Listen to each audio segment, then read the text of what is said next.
안녕하세요. 오늘은 한국 경제 회복, 신호와 기준금리 동결 결정이 우리 생활에 어떤 의미를 갖는지 차분하게 정리해 보겠습니다. 이번 발표의 핵심은 두 가지입니다. 경제 성장률 전망은 올라갔고, 기준금리는 그대로 유지됐습니다. 이 변화가 대출, 부동산, 그리고 주식시장에 어떤 영향을 줄 수 있을지 함께 살펴보겠습니다. 1. 성장률 전망 상향. 예상보다 버틴 수출 먼저 경제 성장률 이야기입니다. 한국은행은 올해 국내 총생산, 즉 GDP 성장률 전망치를 기존 1.8%에서 2.0%로 높였습니다. 큰 폭은 아니지만 방향이 상향이라는 점이 중요합니다. 왜 올렸을까요? 가장 큰 배경은 수출 회복세입니다. 특히 반도체가 중심 역할을 하고 있습니다. 글로벌 IT 수요가 완만하게 회복되면서 반도체 출하가 개선됐고, 이에 따라 전체 수출이 예상보다 안정적인 흐름을 보이고 있다는 평가입니다. 여기에 더해 그동안 위축됐던 소비도 아주 느리지만 반등 움직임이 나타나고 있습니다. 다만 이 회복이 강한 반등이라고 보기는 어렵습니다. 급격한 개선보다는 완만한 회복 흐름에 가깝습니다.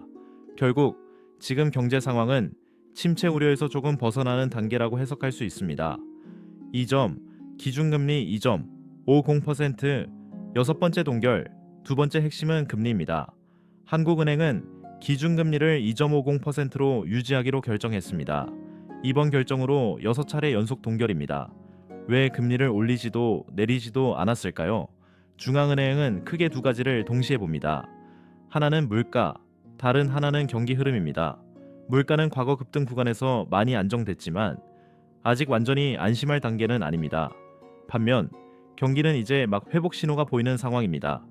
이때 금리를 올리면 회복세에 부담을 줄 수 있고, 반대로 내리면 물가가 다시 자극받을 수 있습니다. 그래서 선택한 전략이 관망에 가까운 동결입니다. 시장에서는 당분간 이런 기조가 이어질 가능성을 높게 보고 있습니다.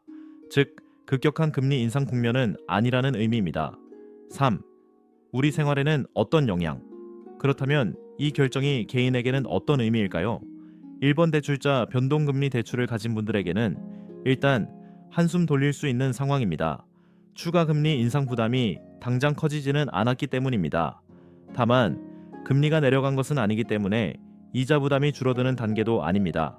안정 구간에 들어섰다고 보는 편이 더 정확합니다. 이 부동산 시장 부동산은 금리에 민감합니다. 급격한 인상 우려가 줄어들었다는 점은 심리적으로 긍정적일 수 있습니다. 특히 대출을 동반한 거래에서 금리 안정은 중요한 요소입니다. 하지만 금리가 낮은 수준은 아닙니다. 따라서 급등장을 기대하기보다는 완만한 회복 혹은 지역별 차별화 가능성에 무게가 실립니다. 3. 주식시장에서는 두 가지가 중요합니다. 첫째, 금리 동결은 기업 자금 조달 비용이 급증하지 않는다는 의미입니다.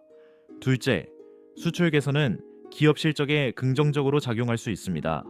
특히 반도체와 수출 비중이 높은 대형 기업들에 대한 기대가 유지될 수 있습니다. 다만 글로벌 경기 둔화, 환율 변동성 같은 변수는 여전히 리스크 요인입니다. 앞으로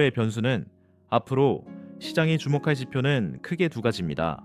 물가 흐름 수출 증가세, 지속 여부. 만약 수출이 계속 견조하다면 성장률 추가 상향 가능성도 열려 있습니다. 반대로 글로벌 수요가 둔화되면 다시 조정될 수도 있습니다. 또 환율 변동은 수입 물가와 기업 실적에 동시에 영향을 주기 때문에 중요한 변수입니다.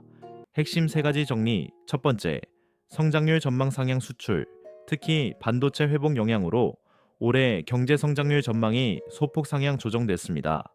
두 번째, 기준금리 2.50% 동결 물가와 경기 상황을 동시에 고려해 6차례 연속 금리를 유지했습니다. 3. 시장 영향은 안정 구간, 진입대출 부담의 급증 가능성은 낮아졌지만 본격적인 완화 국면은 아닙니다. 의미 분석. 이번 결정은 위기 국면은 지나고 있지만 낙관하기는 이르다는 신호로 해석할 수 있습니다. 경제는 바닥을 통과하는 흐름을 보이고 있지만 외부 변수에 여전히 민감한 구조입니다. 중앙은행의 메시지는 분명합니다. 급하게 움직이지 않겠다는 것, 데이터를 보며 신중하게 판단하겠다는 것입니다. 따라서 개인 투자자와 대출 보유자 역시 당위 변동에 과민하게 반응하기보다는 지표 흐름을 점검하며 대응 전략을 세우는 것이 중요해 보입니다. 지금은 금리 급등 구간은 아닙니다. 그러나 완전한 안도 국면도 아닙니다. 앞으로 발표될 물가와 수출 지표가 올해 하반기 금융시장 방향을 좌우할 가능성이 큽니다. 오늘 브리핑은 여기까지입니다.